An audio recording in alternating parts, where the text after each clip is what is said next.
Hello and welcome to another update video about Bitcoin. Yeah, price action looks much more and more promising. Obviously, this is the daily chart. You might know about my thesis that we're still in a bull market. A lot of people have already highlighted the beginning of the new bear market, or that we're still in the bear market, or all sorts of stuff. But as I said, we have no objective reason to believe that we are in a bear market until Bitcoin breaks below 50,600, which is my main support level on the daily chart. And even then, we could explore alternatives, which are still potentially bullish. But in the short term, price action is starting to go bullish. Yeah, trend is starting to move to the upside. We talked about a possible trade setup here on the daily chart, which was the break of the trend line. I mentioned that pretty much every day in every video when we looked at the daily chart. Highlighted to you here this trend line, which certainly was a break, which led to a nice increase. So that was something that maybe some of you traded as a breakout. In addition to that, what else did we talk about? We talked about the RSI. So first of all, the MACD, which had a bullish cross already a couple of days ago. I showed it to you. Since then, the upside momentum has gained further strength, and there is currently no sign that the upside momentum is reducing. And we've now arrived at the next trend line. That is highly interesting. We are still below that trend line on the daily RSI. On the daily RSI, these trend lines can be important. We had it before. Don't want to show it, all of these to you again. But for example, last time for example, that was in January, February. See, when that trend line broke, also 3 touch points, then this is when it moved to a new all-time high. So be aware that this is definitely relevant. We also talked about the Bollinger Bands on the weekly, which was also a possible bullish signal. So it is developing and it's going in the right direction, and it's good for the altcoins as well. And now let's take a look at the smaller time frame as well. By the way, feel free to check out our X channel, X network. I've uploaded a video about NEAR today there. Every weekend I upload one video specifically on X, and you can vote for it on X. On Twitter, you'll find all the links in the description. NEAR, very interesting. I think it might have broken out already. It was and is, I think it was when I made the video a few hours ago, hovering just below a trend line for a breakout. I did send that through on Discord as well, by the way. But this is what we're dealing with on the daily chart. Looking at the smaller time frame, again, it's labeled as completed, this wave 4 to the downside. That on the 5th of July, we could really have bottomed in this wave 4. But I also told you what I need to see in order to confirm this from an analysis point of view. And that is a 5-wave move, which you don't have yet. 1, 2, 3, 4, 5. Okay, so that's simply what I'm watching for. And we can add another support area, another micro support area. It is still possible that we break down from here in wave C of 4. That keeps us on our toes. So it is possible we get one more low. Okay, it's a possibility. However, as I said already in the last video, there is no clearly bearish setup for it. Sometimes people get confused by a bullish and a bearish scenario. I don't know why. Because the market can do anything, okay?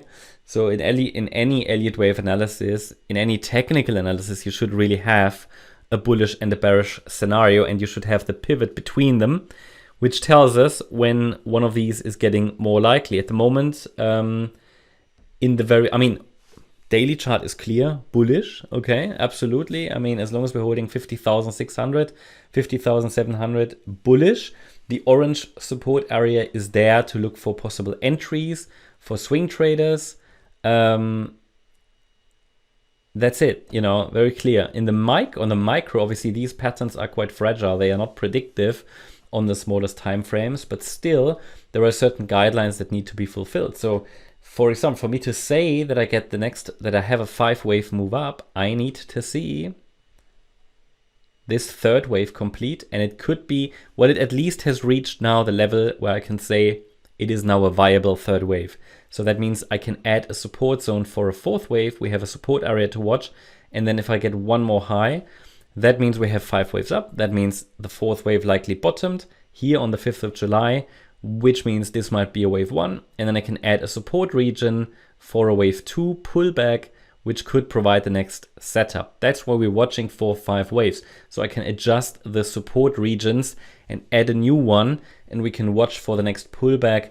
And if the price pulls back into this region, we have another pullback trade setup. So it's actually quite simple. We just need those 5 waves in order to add the next support region for the main setup. Yeah.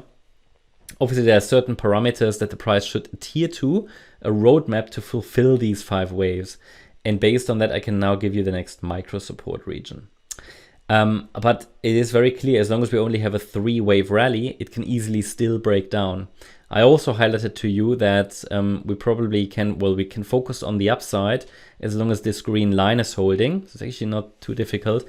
And then also that the next resistance is 61,478. And you can see the market is respecting that. So that means at the moment, I mean, the short-term trend is up. It's quite clear. Okay, the yellow B wave keeps us on our toes. There's no reason I could, you know, I can't confirm a low in place as long as we only have 3 waves up.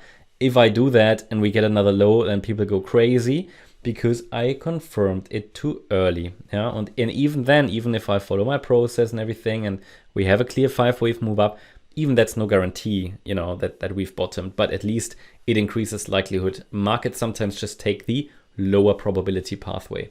But for now, this is all okay. It's currently just following the current wave count. The current price action is still covered by the yellow B wave as well as the white 3rd wave. The good news is now that the white 3rd wave has now reached, let's say, minimum requirements. So I will add the next support region.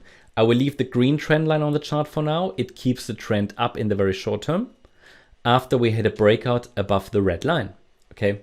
And now let's add that support region in. If it's the white count, then we're dealing with a diagonal. Let me take out the levels I don't need anymore so that we can add a nice and clear support region.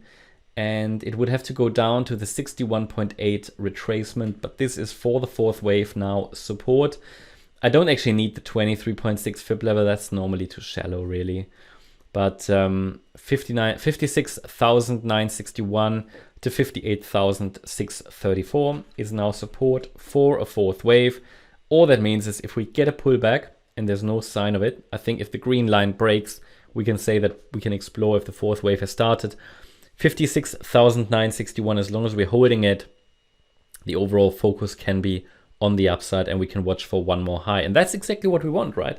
I mean, we want that the smaller time frame is confirming the larger time frame, the larger degree thesis, which is bullish. Okay, too many people have turned bearish already, even though we haven't broken a single support area, not on the daily. Now again, we only have 3 waves up, so I think it's too early to get excited, but the orange box is there to look for entries. So that's my update about Bitcoin. Hope you liked the update. If you did, please hit the like button, leave a comment and subscribe. And if you really like the content, then please check out the channel membership. Also make sure that you follow us on Instagram and Twitter for additional content. Thanks a lot for watching. Bye-bye.